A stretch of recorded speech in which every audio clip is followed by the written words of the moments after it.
ایک صحابی تھے جوان 12-14 سال عمر, عشق لگا سی کھیڑا کھیڑ دینوں. 12-14 سال عمر تو ہر وقت حضور کے پاس رہتے تھے. صحابہ کہتے ہیں ہم نے سوچا ہر وقت ہی رہتا ہے. ایک دن نبی پاک صلی اللہ علیہ وسلم نے کہا ان کو ذرا بتاؤں تو صحیح ہے مجھ سے پیار کتنا کرتا ہے. صحابہ کو تجربہ کرانے کے لیے حضور نے اس سے کہا مجھ سے پیار کرتے ہو؟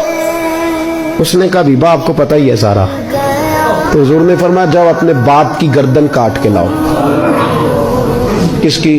اوکھا جے بابا کام ہے. ہاں اپنے باپ کی گردن کاٹ کے لاؤ. 12-14 سال عمر, چھلانگ لگائی. مسجد نبوی کے دروازے پر مولا علی شیر خدا کھڑے تھے. ان کی گردن میں تیر کمان تلوار تھی, کھینچی تلوار. اور جب دوڑے نا جذبات میں تو حضور نے فرمایا اسے پکڑ لاؤ, اس نے سچ مچ کاٹ کے لے آنی ہے. لے آؤ پکڑ کے. عاشق نزاکت جانتے ہیں. حضرت طلحہ بن برا بیمار ہو گئے. بیمار, دن میں 2 دفعہ میرے نبی تیمارداری کرنے جاتے. 2 دفعہ. اللہ کرے وہ بیماری میں ہی آ جائے. چر ہویا میں نے ترلے لیندیاں کدی موڑ میرے ول واگاں, خواب میری وچ ایک وار جہاں میں ساری عمر نہ جاگاں. نبی پاک صلی اللہ علیہ وسلم 2 دفعہ تیمارداری کرنے جاتے. 2 دفعہ دن, 2 دفعہ حضور پتہ لے. ایک دن حضور شام کو گئے, ان کا ماتھا چوما تو حضور کی آنکھوں میں آنسو آ گئے. پھر میرے حبیب پاک نے ان کے والد کو کونے میں بلایا, کوئی بات کہی, باپ بھی رونے لگے. حضور نے پھر پیار کیا, چلے گئے.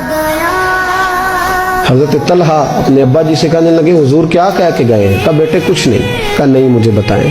کچھ نہیں, رشتہ ہی بڑا نازک, نہیں بتائیں. تو باپ نے سر پہ ہاتھ رکھا, کہا حضور کہہ گئے ہیں تو آج شام کو فوت ہو جائے. اور جب حضور نے کہا جب اس کا انتقال ہو جائے تو مجھے خبر کرنا. والد کو چارپائی پہ بٹھا کے تو حضرت طلحہ نے ہاتھ پکڑ لیا. عشق تیاگ دو میں ایک برابر, پر عشق دا سیک ودھیرا. اگ تے ساڑے ککھ تے کانے, عشق ساڑے تن میرا. او اگ دا دارو می تے پانی, مینوں کوئی دسے عشق دا دارو کیڑا. بلے شاہ اتھے کچھ نہیں بچدا جتھے عشق ہوراں دا ڈیرا. ہاتھ پکڑا باپ کا اور کہنے لگے ابا جی ایک وعدہ کرو, رات کو جب میں فوت ہو جاؤں تو نبی پاک کو اطلاع نہیں دینی. خبر بیٹے حضور کہہ گئے ہیں دینی ہے, تو کہتا نہیں دینی, کیوں؟ عاشق نزاکت جانتے ہیں. اگرچہ 12-14 سال عمر تھی پر عشق پکا تھا نا, نزاکت سمجھتے تھے. کہنے لگے ابا جی جن گلیوں سے حضور نے گزر کے آنا ہے وہ یہودیوں کی گلیاں ہیں.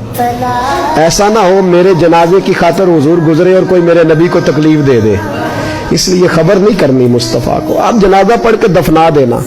رات کو انتقال ہوا, باپ نے جنازہ پڑھا, دفن کیا. سارا کچھ جاننے والے رسول آئے.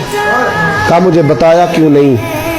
عرض کی محبوبہ, کہتا تھا حضور کو تکلیف نہیں دینی, میری ذات کی خاطر تکلیف نہ دینا, نہ کوئی یہودی تکلیف نہ پہنچا دے. گلیاں یہودیوں کی ہیں, قربان جائیں. ساری دنیا روضہ رسول پہ, اور میرے رسول نے فرمایا مجھے بتاؤ اس کی قبر کہاں ہے.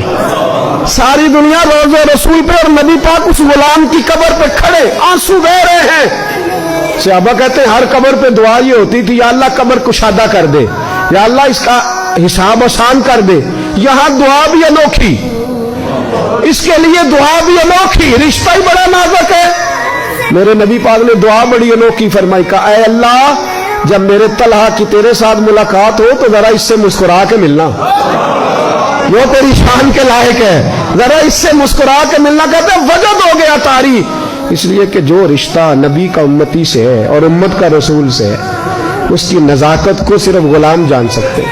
غلام جان. میں نے پچھلے جمعے بھی کہا تھا, وہ جو ایک شخص کہنے لگے آپ بتیاں لگاتے ہیں, جھنڈیاں لگاتے ہیں. میں نے کہا بس نہیں چلتا, ہم تو تارے بھی لگا دیں, ہمیں ہمارا پتہ ہی نہیں. میرا دل کرتا ہے گلی گلی پھروں اور یہ نعرہ لگاؤں جان ہے عشق مصطفیٰ, روز فضو کرے خدا, جس کو ہو درد کا مزہ وہ نازے دوا اٹھائے کیوں, اور پھر کے گلی گلی تباہ ٹھوکریں سب کی کھائیں کیوں.